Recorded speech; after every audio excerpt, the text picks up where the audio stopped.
The voicemail played on a loop in my mind, the laughter a sharp counterpoint to the silence of my empty house. "Oh, Mom, don't be mad. We just wanted to keep you busy so you wouldn't feel lonely. It was for your own good." 5 hours. I had waited for 5 hours in a house dressed for a celebration that never came. The elaborate decorations, the perfectly set table, the gourmet food, all monuments to my own foolishness. While I sat there in my new dress, my entire family, my son, my daughter, their spouses, my own grandchildren, were on a beach in Florida, toasting the man I thought I was throwing a party for. I didn't reply. I didn't scream or cry. I simply sat in the echoing quiet of my betrayal and made a decision. A week later, when my phone lit up with 47 calls in a single hour, I finally picked it up. I typed a single calm sentence. "I'm very busy right now." They had no idea what I had just set in motion. But to understand the depth of my stillness, you need to know the storm that preceded it. You need to know who I was before that night. My name is Eleanor. I am 66 years old. For 35 years, I was Mrs. Croft, the beloved second-grade teacher. For 30 of those years, I was Arthur's wife. For the last 8, I have been his widow. I am the mother of 2 successful adults, David and Chloe, and the grandmother of 4. I thought retirement would be my time. I was naive. My retirement didn't bring freedom. It merely shifted the location of my classroom. Now my students were my grandchildren and my curriculum was their lives. My days were a familiar tapestry of service. Monday and Wednesday, watching Chloe's pristine, oversized house, cleaning, waiting for packages, sometimes until 8 p.m. because she'd forgotten her keys. Tuesday and Thursday, picking up David's children from school, making snacks cut into whimsical shapes, helping with homework, bathing them, tucking them in. My daughter-in-law Isabel was always swamped. A meeting, a yoga class, a coffee with friends. I was always available. I always said yes. Weekends were for family lunches. I cooked for 10, shopped, prepared, served, and cleaned until my hands were raw. They arrived, ate, offered critiques. "The roast is a little dry, Mom," and left, leaving me with a mountain of dishes and containers of leftovers they never came back for. I lived alone in a small apartment, the walls a gallery of frozen memories. My children's graduations, my grandchildren's smiling faces, my Arthur, forever 48. Sometimes I wondered when someone had last taken a picture of me. 6 months before the party, I tried to reclaim a piece of myself. I signed up for a pottery class, paying $350 in advance. I went twice. Then Chloe called. "Mom, I have a new client. I need you on Saturdays. It's just for a few weeks. The clay will still be there later." The clay was still there. My spot and my money were not. My one true friend, Beatrice, a vibrant widow who had sold everything to travel and take flamenco lessons, watched me with a mixture of pity and frustration. "Eleanor, your children are adults. When are you going to start living your life?" "They need me, Bea," I'd always say. "They don't need you, Ellie," she'd counter, her voice soft but firm. "They use you. There's a difference." I would change the subject. The truth was too terrifying to admit.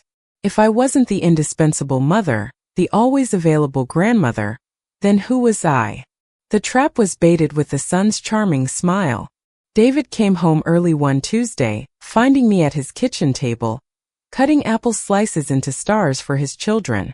"Mom, I need to ask you a huge favor." He had that look, the same one he'd used to convince me to buy him a new bike or write a note excusing him from gym class.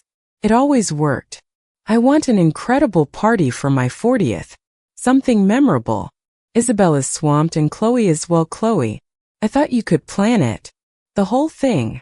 "David, that's a massive undertaking. And it's expensive." I know. But nobody does it like you. Remember my 10th birthday? That pirate ship cake? And don't worry about the money. I'll cover everything. I just need you to be the maestro." He kissed my forehead. "I knew I could count on you. You're the best." That night I lay awake, the lists already beginning to form in my mind. The venue, the caterer, the invitations. I thought of the Grand Canyon trip with Beatrice I'd postponed. I thought of saying no.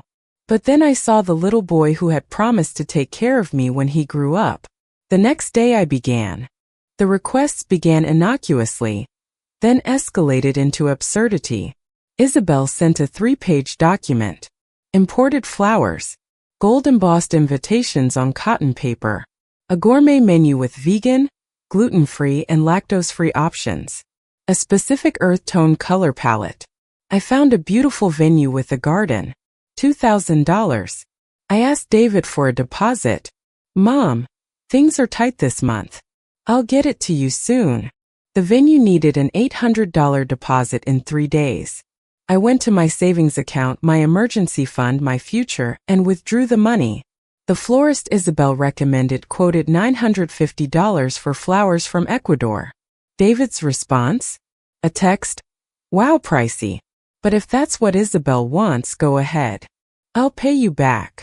I took another $1,000 from my savings. Then came the caterer Isabel's cousin used. $5,400.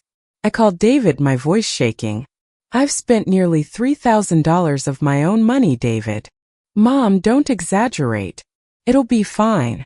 I promise I'll pay you back before the party. Love you, gotta go. I hired the caterer.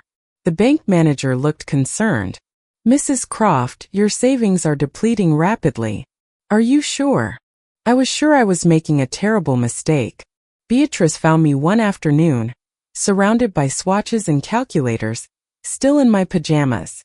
She hugged me and I broke. How much, Ellie? Almost 9,000, I whispered. The fury in her eyes was a protective, loving inferno. Cancel it. Right now. Lose the deposits but save yourself. I can't. I've come too far. Promise me you won't spend another dime of your own money. Promised. It was a lie. The demands continued. A more elaborate cake. A DJ and a live musician. Fancy chair covers. My savings bled out with every click of a confirm order button. My grandson Liam asked me one day, Grandma, my friend Jake says his grandma travels all the time. Why don't you? I had no answer. A month before the party, David finally addressed the money. Mom, we had some unexpected expenses. Isabel needed some dental work. So I can't pay you before the party, but after I'll pay you back in installments. Say $300 a month. I stared at him, my financial ruin reduced to a monthly inconvenience. David, I have less than $1,500 to my name. You have your pension, he said, shrugging. You're not going to starve. Besides, you should be proud. This party is going to be epic. Epic. The word echoed in the hollow space he left behind. That night, I found an old email from a former colleague. A 6-month cultural exchange program for retired teachers in Lisbon, Portugal. Accommodation included. A small stipend. The application deadline had passed months ago. I had been too busy planning a party to even see it. But a seed was planted. A tiny rebellious shoot of resentment began to grow. The night of the party, I wore a deep blue dress I'd bought for myself. A $150 act of defiance. The hall was breathtaking. It was everything they had demanded. A perfect stage for their performance. They arrived beautiful and beaming. David hugged me. Mom, this is incredible. Isabel gave me air kisses.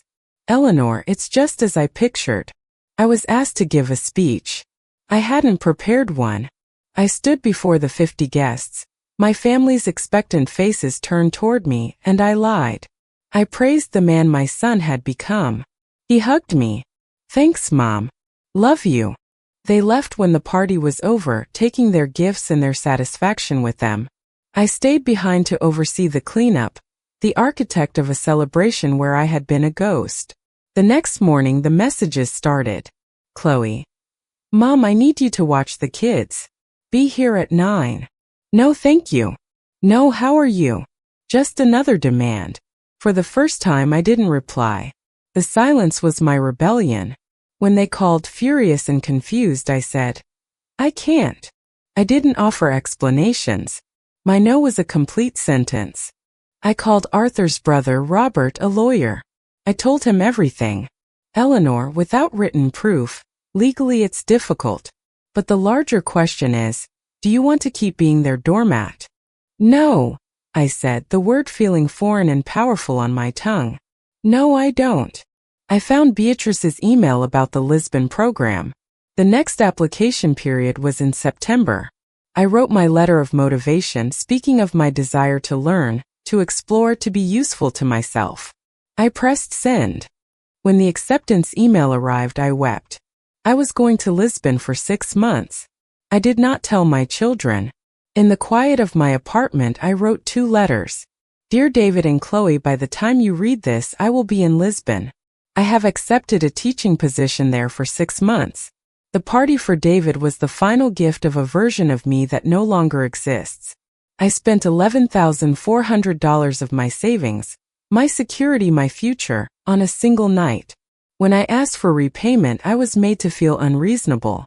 When I asked for respect, I was told I was having a tantrum. I love you both and I love my grandchildren, but I have forgotten how to love myself. These 6 months are for me. To remember who I am when I am not just your mother or grandmother. Uncle Robert has the keys to my apartment. Any repayment for the party can be arranged through him. I will see you in the spring. Love, Mom. On the morning of my flight, I placed the envelopes on the table. Beatrice drove me to the airport. Don't you dare come back the same woman, she said, hugging me tightly. As the plane climbed over the Atlantic, I felt a weight I had carried for decades finally lift. I was just Eleanor. Not Mom, not Grandma. Just me. I landed in Lisbon to brilliant sunshine. My shared apartment was bright, overlooking a cobblestone street. I unpacked my new life. My phone erupted. 47 missed calls. Dozens of messages full of fury and guilt-tripping. David. Mom, where are you? This is insane. Chloe. How could you be so selfish? The kids are crying. I read them all, my heart steady. I typed one message to both of them. I'm very busy right now. I'll see you in March. I turned off the notifications. I walked down to a cafe, ordered a strong coffee, and opened a new journal. The first page was blank. I picked up my pen and began to write. Of course. Here is the continued story, expanding into 30 chapters. Lisbon was a symphony of new sounds, the clatter of trams, the mournful strain of fado music from open windows, the melodic lilt of Portuguese. For the first week I simply wandered, a ghost in my own life, learning the map of a city that asked nothing of me. My roommates were Clara, a fiery former history teacher from Argentina, and Ingrid, a quiet, thoughtful woman from Norway. They were on their own journeys of rediscovery. We were 3 satellites who had escaped our old orbits. My work was a joy, not a burden. I assisted in English classes for local seniors, our conversations a lively mix of grammar and life stories. For 20 hours a week, I felt useful in a way that filled me instead of draining me. The €800 stipend was modest, but it was mine, earned by my own skills, not given out of obligation or taken through guilt. I sent Beatrice pictures of the intricate azulejo tiles, of the golden light over the Tagus River, of a perfect pastel de nata. Her replies were jubilant. That's my girl, she'd write. I was slowly becoming someone's girl again, my own. The silence from my children was short-lived. After my initial text, the messages shifted from angry demands to emotional warfare. Chloe. The kids don't understand why you left. Lily cried herself to sleep asking if Grandma doesn't love her anymore. How do I explain this to a 7-year-old? The message was a Jingchundaji precision strike. It found the chink in my armor and plunged the knife deep. I saw my granddaughter Lily's face, her lower lip trembling. My hand shook as I typed a reply, then deleted it. This was their oldest trick, using the children as leverage. I would not fall for it. I took a deep breath of the salty Lisbon air and did not respond. David, Mom, we need to talk like adults. This is tearing the family apart. I'm willing to forgive this little stunt if you come home, and we can discuss your responsibilities like a rational person. His forgiveness? My stunt? The audacity was breathtaking. I powered off my phone for the rest of the day. Clara noticed my somber mood over dinner. "The familia, yes?" she asked, her dark eyes knowing. I nodded, tears welling. She poured me a glass of robust red wine. "Eleanor, you have built your life around them for so long. To step away feels like you are falling. But you are not falling. You are learning to fly. And flying always feels strange at first." Ingrid placed a gentle hand on mine. "The guilt is their leash. You have to slip the collar." Their words, from women who had been strangers weeks ago, felt more like family than the messages from my own blood. They were my anchor in this new turbulent sea. Robert, my brother-in-law, emailed. He was brief and professional. "Eleanor, David has contacted me. He is offering a goodwill gesture of $100 a month, stating that given your voluntary absence, the family's expenses for childcare have increased, and this is all he can manage. He insists this is more than fair. I have advised him that this is unacceptable and does not address the principal debt. I await your instructions." A cold fury settled in my stomach. Not only was he reneging, he was charging me for my freedom. I wrote back, my fingers striking the keys with firm finality. "Robert, thank you. My instructions are clear. I do not accept his offer. The debt remains $11,400, to be repaid in full. There will be no further discussion on this. If he cannot pay it now, he can present a legitimate payment plan for the full amount at a later date. Do not engage in further negotiation." It was the first time I had truly unequivocally held the line. I felt a surge of power. Clara and Ingrid dragged me on a weekend trip to Porto. We walked across the Dom Luisi Bridge, toured the port wine cellars, and got lost in the narrow, steep streets. I laughed that day, a real unforced laugh that came from my belly, as we tried to communicate with a fisherman who showed us his day's catch. I bought a small, beautiful tile from a local artisan. "What will you do with it?" Ingrid asked. "I'm not sure," I said, "but it's the first thing I've bought just because it's beautiful. It doesn't have to be useful. It just has to be mine." It was a tiny symbol of a massive shift. Beatrice sent me an email with the subject line, "News from the front lines. Saw Chloe at the grocery store. She looked tired, Ellie. Really tired." She tried to give me the cold shoulder, but I stopped her. I asked how she was managing. She sighed and said, "It's amazing how much Mom actually did." I had no idea. She didn't say it nicely, more like a complaint, but I heard the dawning realization underneath. David and Isabel are apparently fighting nonstop about money and childcare. The facade is cracking. Stay strong. I read the email 3 times. There was no schadenfreude, only a quiet, profound validation. I wasn't crazy. My labor had real, tangible value. Their world was struggling to function without its unpaid, unappreciated engine. Lily's 8th birthday arrived. In the past, I would have organized the entire party, baked the cake, and cleaned up. This time, I sent a beautiful Portuguese doll via an international website, with a simple note. "To my dearest Lily, thinking of you on your birthday and sending all my love from Portugal. Love, Grandma." I received a thank you text from Chloe. It was short but not hostile. "Lily liked the doll. Thank you." It was the first civil communication in months. A tiny crack of light. I received an official-looking email from the program coordinator.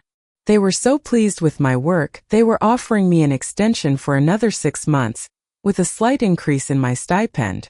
My heart hammered against my ribs. Another 6 months? A whole year away? The old Eleanor would have immediately thought of the excuses to give my children. The new Eleanor felt a thrill of possibility. I didn't say yes immediately, but I didn't say no. I wrote back asking for more details. I was considering my own wants for the first time. David, perhaps sensing my growing peace, launched a new attack. He sent a long, rambling email, blaming me for his marital problems and his stress at work. "If you had just been reasonable, Mom, none of this would be happening. Isabel is talking about separation. My kids are being raised by strangers. Is this what you wanted? To destroy my family because you're having a midlife crisis?" This time I didn't delete it or ignore it. I replied, David, I am sorry you are having difficulties. However, your marriage, your career, and your childcare arrangements are your responsibilities, just as my happiness and financial security are mine. I will not accept blame for your choices. I love you, but I will not be your scapegoat. Mom, it was calm, clear, and unassailable. He did not reply. One of my students in Lisbon, an elderly man named Fernando, started staying after class to talk. He practiced his English and I my broken Portuguese. He was a widower, a retired fisherman with hands like weathered leather and eyes that had seen entire epochs. He began showing me his Lisbon, the hidden courtyards, the small taverns no tourist ever found. One afternoon he looked at me and said in his slow, careful English, "You have the eyes of someone who has just woken up from a long sleep. It is a beautiful thing to see." I felt a blush rise to my cheeks. For the first time in decades, I felt seen not for what I could do, but for who I was. Robert emailed again. David, under pressure from Isabel and facing real financial strain from hiring babysitters, had made a new offer. A lump sum of $5,000 now, and the rest forgiven. He says it's the best he can do, and that you should take it as a lesson learned, Robert wrote, his disdain evident even through text. My reply was immediate. The lesson I have learned is to know my own worth. The answer is no. The debt is $11,400. I will not negotiate my value down. Beatrice called, her voice tense. Ellie, it's your sister, Margot. She's had a fall. She's okay, but she broke her hip. She's asking for you. My older sister who lived in Arizona. The one I hadn't visited in years because I was always too busy with my children's lives. A cold dread washed over me. This was a real family emergency. The old programming screamed, "Go home. You're needed." But then I thought, I wasn't her primary caregiver. She had friends, good neighbors. I called her. Her voice was frail but firm. "Eleanor, don't you dare fly back. Beatrice told me what you're doing. You stay right there. I'm fine. Live your life for heaven's sake. You've earned it." I wept with relief and gratitude. My family of choice was supporting me in living, while my family of origin only demanded I return to servitude. I spent a week walking the Lisbon shoreline thinking. I thought about Margot's words. I thought about Fernando's smile. I thought about the light in my own eyes when I looked in the mirror now. I went to the program coordinator's office. I would be honored to accept the extension, I said. I was staying in Portugal until the end of the year. I sent a carefully worded email to David and Chloe. I hope you are all well. My work here has been so rewarding that I have accepted an extension. I will be staying in Lisbon until the end of the year.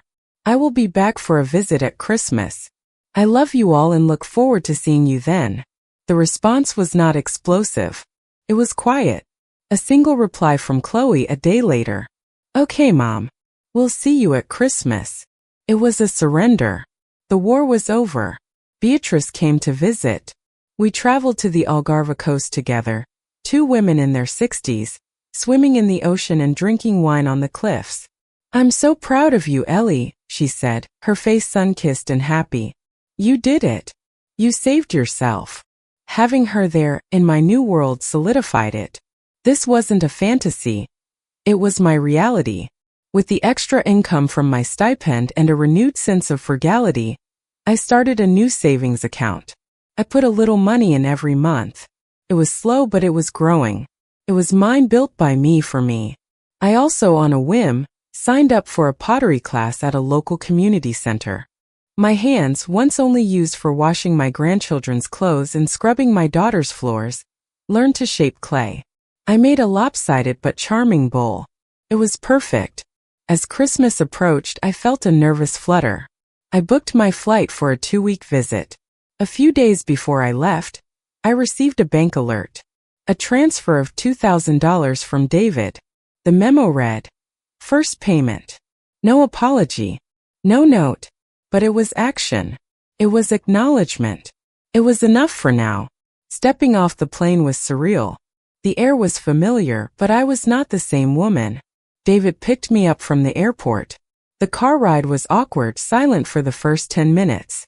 "Mom," he finally said, his eyes on the road. "The kids. They really missed you." "I missed them too," I said, and meant it. When I walked into Chloe's house, Lily launched herself at me. "Grandma, you're really here." The hug was genuine, warm, and free of manipulation. Chloe looked at me, really looked at me. "You look good, Mom." "Rested." "Thank you, Chloe." "I am." The 2 weeks were a test. The old demands tried to resurface. "Mom, can you watch the kids Tuesday?" "I have a." "I'm sorry, Chloe, I can't. I have plans with Beatrice." A pause. "Oh, okay." David mentioned the remaining debt. "We'll get you the rest, Mom, it's just." "I trust you will, David," I said calmly, cutting him off. "There's no need to discuss it further now." I was polite. I was loving. But I was immovable. I was a visitor in their lives, not a fixture. I bought pre-made dishes for the family Christmas dinner. No one complained. On the flight back to Lisbon, I felt no sadness, only a quiet eagerness. I was returning home. Fernando was waiting at the airport with a single flower. Clara and Ingrid had a welcome home dinner prepared. I had done it. I had faced the past and returned to my future. A year after I first left, I am still in Lisbon. I did not sell my old apartment. I rented out, the income a further bolster to my independence. David has paid back $7,000. The rest will come in time. My relationship with my children is being painstakingly rebuilt, on a foundation of mutual respect, not need. We video call every Sunday. They tell me about their lives and I tell them about mine. My pottery, my travels with Beatrice, my walks with Fernando. My life is no longer a single monochrome painting of sacrifice. It is a vibrant mosaic assembled from pieces I chose myself. The deep blue of the Lisbon sky, the warm terracotta of its roofs, the green of a new leaf on a plant in my sunny apartment, the golden laughter of my grandchildren during a call, the silver of my own strength rediscovered. I am Eleanor. I am 67 years old. And my life finally belongs to me. My return to Lisbon after Christmas was not a retreat, but a reaffirmation. The dynamic with my children had fundamentally shifted. The weekly video calls continued, but the subtext had changed. They no longer called with an implicit request, they called to share. Chloe showed me a drawing Lily made for me. David, hesitantly, talked about starting marriage counseling with Isabel. I listened, I offered support, but I no longer offered to fix anything. The weight of their lives was no longer mine to carry. Inspired by the small success of my lopsided bowl, I found a shared artist studio in the Alfama district. It was a sun-drenched space filled with the smell of clay and turpentine. I wasn't the best potter there, nor the worst. I was simply a student. The focus required to center the clay on the wheel was a form of meditation, silencing the old, anxious voices in my head. My hands, which had once only known service, were now learning to create. Another bank transfer arrived from David. $3,000. The memo was blank this time. I sent a simple text. "Thank you, David." Received. He replied with a thumbs-up emoji. It was clumsy, but it was progress. The financial leash was being loosened, not by his generosity, but by my unwavering insistence on my own worth. Chloe surprised me. "Mom, I'm bringing the girls to Lisbon for spring break. Just us." There was a new tone in her voice, not demanding but tentative, almost hopeful. I felt a thrill of nervous excitement. This would be the ultimate test of our new relationship. When Chloe, Lily, and Maya arrived, I was ready. I had planned an itinerary not as a frantic entertainer, but as a knowledgeable guide. I showed them my Lisbon. We rode the iconic tram 28, ate pastéis de nata at the famous Antiga Confeitaria de Belém, and I taught Lily a few words of Portuguese. I saw my city through their wonder-filled eyes, and it became new again. On their last night, over dinner at a small family-run Tosca, Chloe grew quiet. "Mom," she began, staring into her glass of wine. I get it now. I see why you had to leave. I've been so angry at David for years for how he treated you, and I was just as bad. I was just better at hiding it behind my own busyness. She looked at me, her eyes glistening. I'm sorry. For everything. It wasn't a dramatic scene, just a quiet admission under the soft Lisbon lights. It was the apology I hadn't known I needed. Thank you, Chloe, I said, my own eyes misting. That means more than you know. Chloe's visit sent ripples through the family. David, hearing about their trip, seemed almost envious. Our next video call was less stilted. He asked genuine questions about my life. Isabel even joined for a few minutes, offering a small, polite smile. The fortress walls were crumbling, not through force, but through the persistent drip of my contentment. My pottery teacher, a passionate woman named Sophia, decided our class was ready for a small group exhibition. I nervously submitted 3 of my best pieces, a set of simple glazed cups. On the night of the opening, Clara, Ingrid, and Fernando were there, cheering me on. I stood in that small gallery, a glass of wine in my hand, surrounded by my creations and my chosen family. I was an artist. The label fit me as comfortably as my own skin. Fernando and I had settled into a gentle rhythm of friendship. We explored bookstores, attended free concerts in the park, and shared simple meals. One evening, walking along the river, he took my hand. It wasn't a dramatic gesture, just a natural, comfortable linking of fingers. Eleanor, he said, his voice rough with age and emotion. My house feels less empty when you are in it.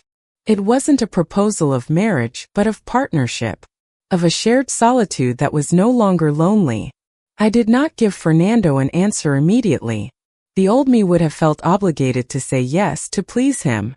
The new me took my time, weighing my own heart. A month later, over coffee at our usual cafe, I gave him my answer. My home is here in Lisbon for now, I said. And I would like very much to share it with you as we have been. Slowly. He smiled, a slow, warm smile that reached his eyes. Slowly is good, he said. We have time. A year and a half after the betrayal of the birthday party, my life was not what I had planned. It was better. It was messy and real and entirely my own. My savings were rebuilding. My relationship with my children was healing. My heart was open to new love. The mosaic of my life was more beautiful and complex than I could have ever imagined, a testament to the profound truth I had learned. It is never too late to choose yourself. The story wasn't about revenge. It was about resurrection.